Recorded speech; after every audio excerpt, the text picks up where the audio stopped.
শুধু ক্রিকেটারই নয়, বলিউডের জামাই কোহলি। কিন্তু কেন কোহলিকে নিয়ে হঠাৎ করে কেন এমন প্রসঙ্গ উঠল? দেখুন, ক্রিকেটের দুনিয়ায় তিনি বিরাট রেকর্ডের মালিক। এখন তাকে সারা বিশ্ব চেনে ক্রিকেটের মুখ হিসেবে। তার ব্যাটিংয়ে মুগ্ধ হয়েছে গোটা বিশ্ব।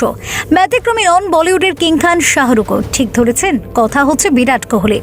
তবে কিং খানের কাছে ক্রিকেটার বিরাটের অন্য একটি পরিচয় রয়েছে। তিনি বলিউডের জামাইও বটে, সহকর্মী অনুষ্কা শর্মার স্বামী। আর এই প্রসঙ্গে ভারতের প্রাক্তন অধিনায়ককে নিয়ে আবেগঘন মন্তব্য শোনা গেল বলিউড বাদশার মুখে। এখন আইপিএল নিয়ে ব্যস্ত কিং খান। কেকেআরের প্রায় প্রতিটি ম্যাচেই দেখা যাচ্ছে কর্ণধারকে। সম্প্রতি আইপিএল সম্প্রচারকারী চ্যানেলকে একটি সাক্ষাৎকার দেন তিনি। সেখানে বিরুষ্কার সঙ্গে নিজের বন্ধুত্ব নিয়ে কথা বলতে শোনা যায় শাহরুখকে। কোহলিকে বলিউডের জামাই হিসেবে সম্বোধন করেন তিনি। বাদশার কথায়, আমি ওর সঙ্গে অনেকটা সময় কাটিয়েছি, ভীষণ ভালো লাগে ওকে। আমরা তো বলি ও আমাদের জামাই, আমাদের বলিউডের জামাই।